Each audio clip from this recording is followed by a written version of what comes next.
What is going on, YouTube? It is Primitive here, and today I'm going to be bringing you my LordKnightmon matchup guide. Now, as I'm sure most of you know, us here in the US, we are going to have BT5 for another 4 to 5 weeks until we get BT6 due to distribution issues. So, since there's going to be a whole second round of store championships going on in BT5, I know there's going to be a lot of US players who are going to be looking to beat LordKnightmon so they can secure their nationals invite. So, as somebody who's been playing LordKnightmon extensively in BT5, I've played in many tournaments, including online regionals. I traveled to Indianapolis for Gen Con. I've played in store championships, everything, and I've played against a lot of decks, and I've seen a lot of things of what beats LordKnightmon and what ways you can play to beat LordKnightmon. So I'm going to be giving that all here to you today. So with that being said, let's go ahead and get on into it.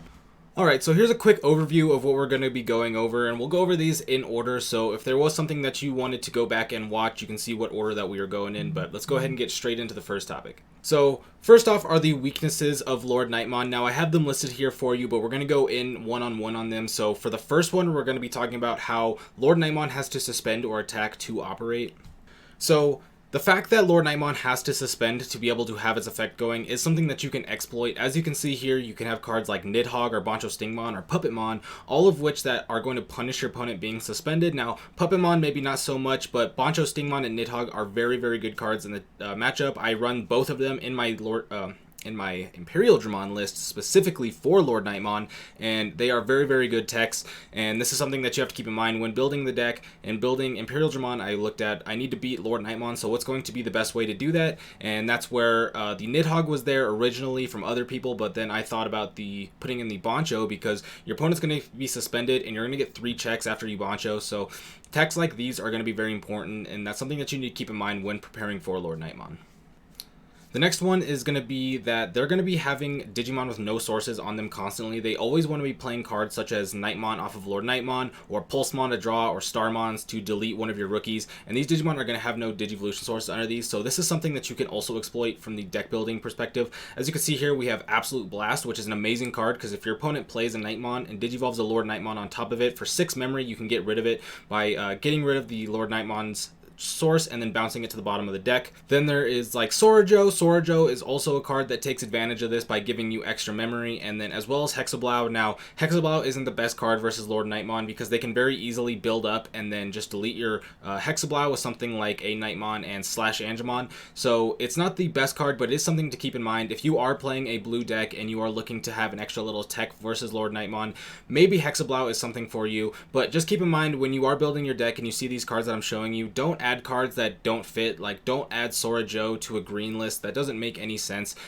Their next weakness is their lack of recovery and their lack of against early aggression. Now most lists only really play 1 recovery in that Lucemon. I usually play 3 with the 2 promo Patamons, but that's because I've noticed that this was a weakness and I wanted to build on top of that. But being able to swing early before your opponent starts getting all their blockers out is going to make it so that your end game combo to win the game is going to be a lot easier, because in the early game they really want to build up in their raising and get to LordKnightmon, meaning that they're not going to have as much on board, which is going to be really open for you just to start swinging in and getting checks in. So as we see here, I have Vmon, because Vmon's a really good card because it has jamming, so it means it can get up sometimes up to 2, maybe 3 checks off of 1 Digimon. And then other 2-drop Digimon such as Salamon or the Araumon here are both really good, because with being 2-drops, you can get multiple of them out in 1 turn versus LordKnightmon, and then when it comes back to you, you can swing in, and you don't really have to worry about them surviving too much, because, like I said, they really struggle from early aggression, and once you can put a lot of pressure on their security early, they're going to have to play around that and play really defensive, which is going to make them make really weird plays. Another thing is going to be Digimon with 13k plus DP, and the reason is because a lot of LordKnightmon players are going to promote from security, and if you're playing a very even match, then they're not going to have a lot of stuff on board, usually nothing on board. And that's going to make it so that when they swing with their LordKnightmon and play their Knightmon, they're only going to be at 12, maybe max 13k DP, which means that if you swing into security and hit one of your opponent's 13k DP, that LordKnightmon will get deleted. But the other thing is that these Digimon with really high DP just have a really high chance of being able to come back on your turn and swing over the LordKnightmon, just because LordKnightmon loves to play from security so much, so they usually don't have a lot of things on board towards that later part of the game, and you can use this as an exploit for yourself in deck building by having some Digimon that are a little bit beefier, so that you know that you can start swinging over some LordKnightmons, or you can have that security in your security of having something that could just potentially delete it. Now, another very very, very huge weakness of yellow is that they don't have very many great cards in their security. Most security triggers are just going to be Tamers, and then they may play Spiral Masquerade, but Spiral Masquerade, in my opinion, is not a card that you should be playing in LordKnightmon. It's just too slow and not good enough.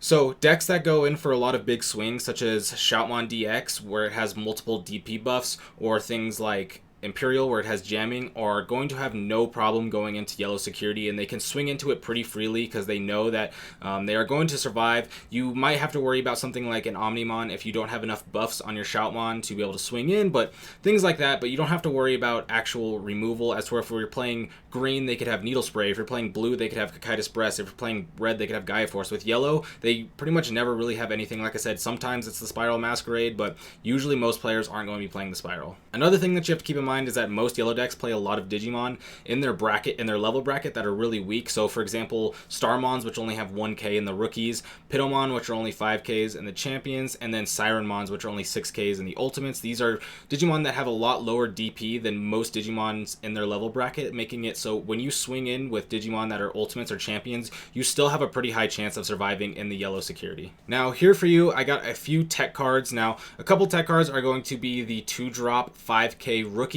because LordKnightmon really likes to do DP reduction in the minus of 4k with their War Growlmon and their Knightmon. So if you have something that has 5k, that's going to force them to either have the Pikmon and swing to have that, or play something like a Starmons and overextend to KO it, as to where if it was just any other rookie, it would get deleted off that one effect. And then we have the Digimon that make it so you can't gain memory besides Memory Tamers. We have Chumon and Terriermon on here, but there is also Gazimon. If you can fit those into your deck, they are going to be a great card versus LordKnightmon, because LordKnightmon is very much banking on the Blinding Ray to make dynamic plays, as well as to make it so that they can get their security down to get their things like Angelomon online. So if you can shut that down, it's going to be a really good card. Whenever I play against green and they have Terriermons out, it's very annoying because I know I have to get rid of it, and it's something that I have to prioritize.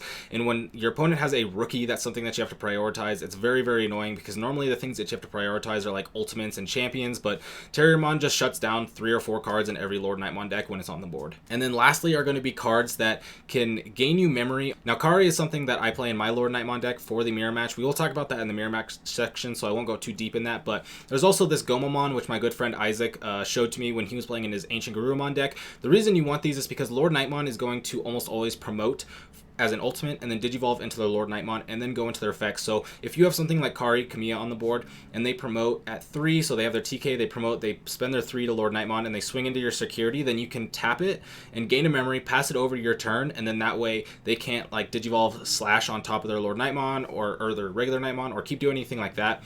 And then the Gomamon is the same way. If your opponent misplays and they want to go for your Ancient Garurumon and delete it, well, if you do that, then they're going to gain a memory, and since you just spent your 3 memory digivolving into LordKnightmon, it's now going to pass over to your turn, and you aren't going to have that dynamic play.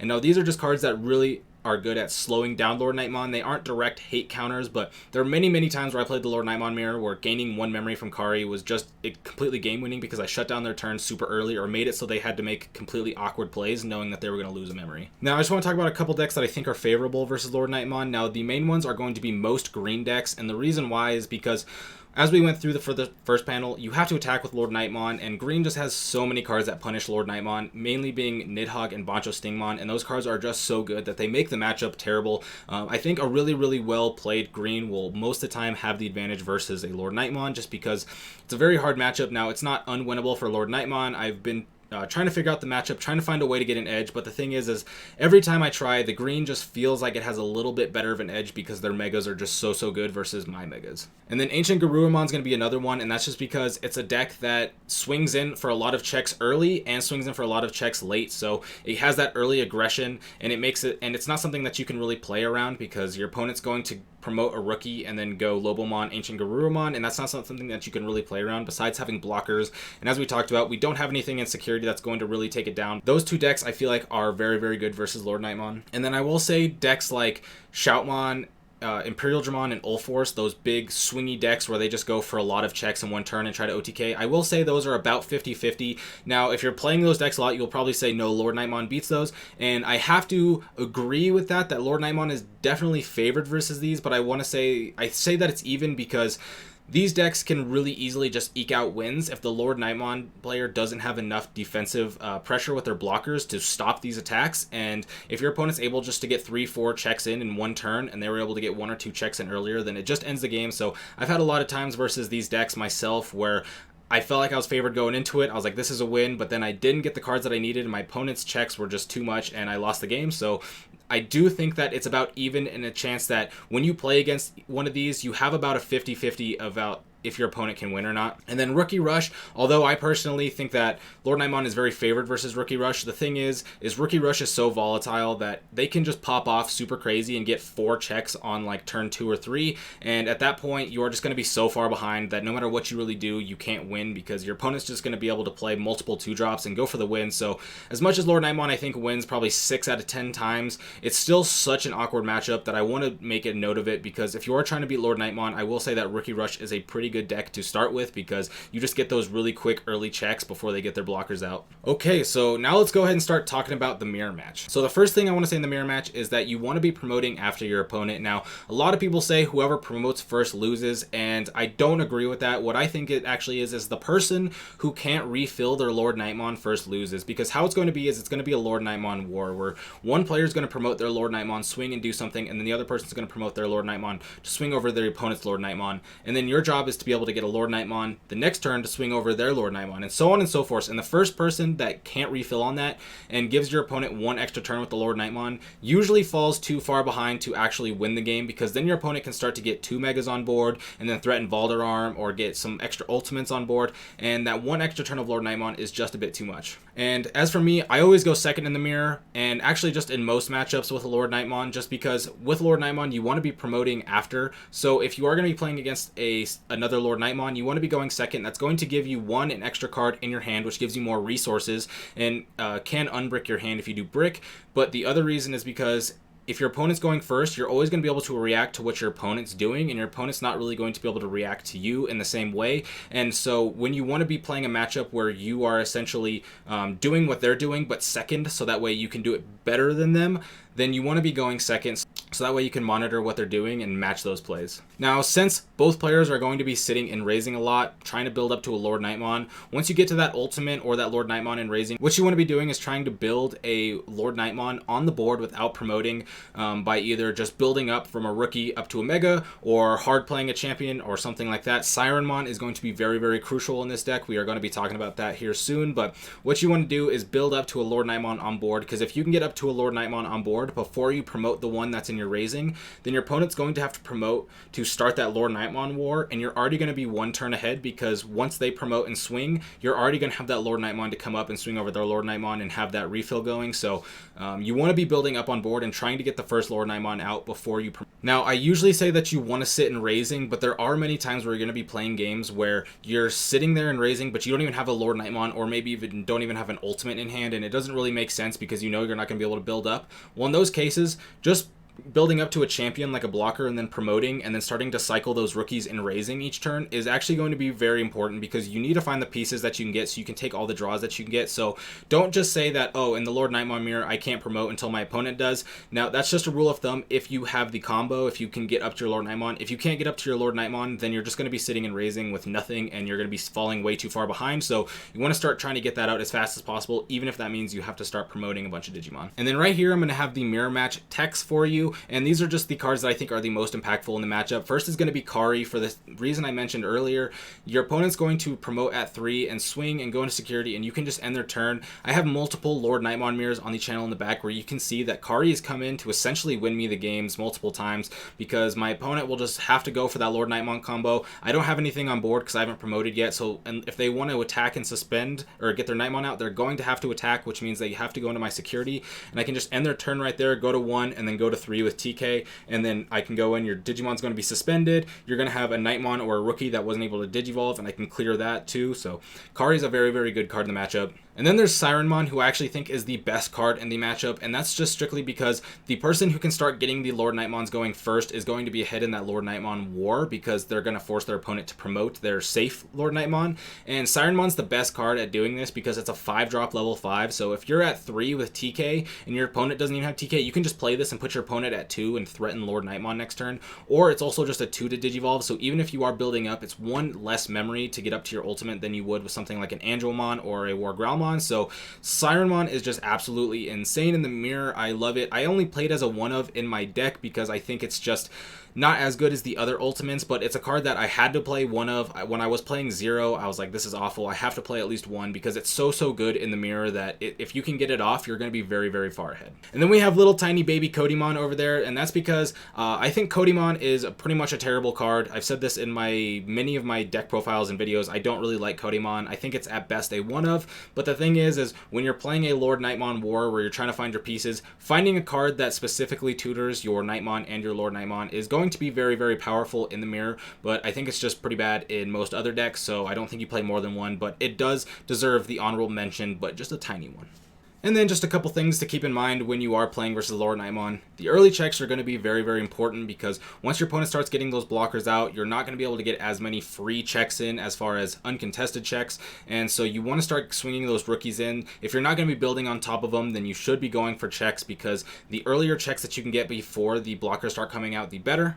Digimon with 5k, 9k, and 13k DP are going to be very annoying because this deck does deal damage mostly in increments of 4, 8, or 12, and the 4 and 8 are going to be, your 4s are going to be your Knightmon and your War Growlmon, your 8 is going to be your Slash, and then your 12 is going to be the 2 combined. So if you were to either swing with LordKnightmon, play Knightmon, Digivolve Slash on top of it, or Digiburst with War Growlmon and go Slash on Angemon on top of it, that's a 12k burst. And so things that are outside of this range are going to cause the LordKnightmon player to have to expend more resources into deleting it. And so if you have the option and it makes sense to build into your deck Digimon that have these DPs, then it is going to be good. But if it doesn't make sense to build it into your deck and you're just building it because of the DP, it's not going to be worth it. But it's just something to keep in mind when you are deck building and playing, that this is very annoying for the LordKnightmon player. And the last thing is they are going to be waiting for you to promote. As I've said many times, LordKnightmon wants to promote second and wants to play after what you're doing and react to what you're doing and make it so that they can control the board and delete everything that's going on. So when you do promote, you have to make sure that it's a good idea to promote and a good time to promote. You need to be building around the fact that if you're playing against a good LordKnightmon player, they're not going to play reckless and promote first.